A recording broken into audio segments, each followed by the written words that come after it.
देश की सबसे बड़ी मेडिकल प्रवेश परीक्षा नीट यूजी 2026 इस समय विवादों के केंद्र में है।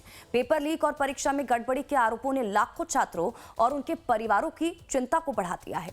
अब यह मामला सीधे संसद तक पहुंच चुका है।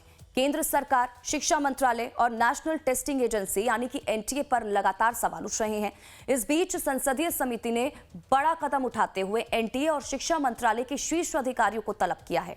आज नई दिल्ली में होने वाली इस अहम बैठक में पेपर लीक की जांच, परीक्षा सुरक्षा और भविष्य के सुधारों पर बड़ी चर्चा होने वाली है। छात्रों की नजर अब इस बैठक पर टिकी हुई है।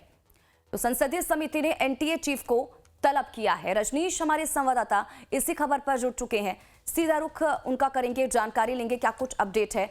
रजनीश, ये जो बैठक आज होगी इसको लेकर क्या कुछ जानकारी? देखिए, संसदीय समिति ने बुलाया है। जो संसदीय समिति युवा, महिला, शिक्षा, इन सब को लेकर जो संसदीय समिति बनी हुई है, इसकी अध्यक्षता कांग्रेस नेता दिग्विजय सिंह कर रहे हैं और उन्होंने इसमें तलब किया है एनटीए के जो अध्यक्ष हैं प्रदीप कुमार जोशी और साथ में शिक्षा मंत्रालय के जो उच्च शिक्षा के सचिव हैं डॉक्टर विनीत जोशी, उनको भी तलब किया गया है और उनसे जानकारी ली जाएगी जांच किस क्षेत्र में, किस तरह से जांच आगे की ओर बढ़ रहा है, इसमें कौन से लोग हैं जो दोषी पाए गए हैं, किस तरीके से पहले से व्यवस्था एनटीए ने की थी, आखिर ये पेपर लीक कैसे हुई है, आगे फुल प्रूफ व्यवस्था रहे इसके लिए किस तरीके की व्यवस्था आप लोगों ने की है। साथ में 2024 में देखिए इस तरीके की गड़बड़ियां एनटीए में आई थी और उस वक्त भी राधाकृष्णन कमेटी बनाई गई थी और जो उसकी सिफारिशें आई थी वो कहां तक लागू की गई है।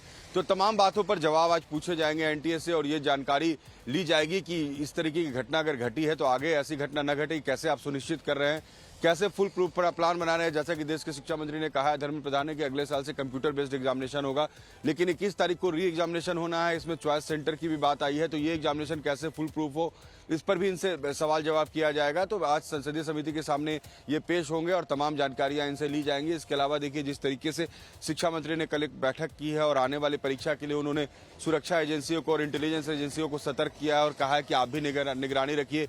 जो बड़े प्लेटफॉर्म्स हैं, चाहे वो गूगल के प्लेटफॉर्म्स हो, मेटा के प्लेटफॉर्म्स हो, इंस्टाग्राम के प्लेटफॉर्म्स हो, इन प्लेटफॉर्म्स के भी अधिकारियों से बातचीत हुई है और उनको भी कहा गया है कि आप सतर्कता बरते, नजर रखें जो इस तरीके के अफवाह फैला रहे हैं या जहां से इस तरीके की लीकेज आ रही है।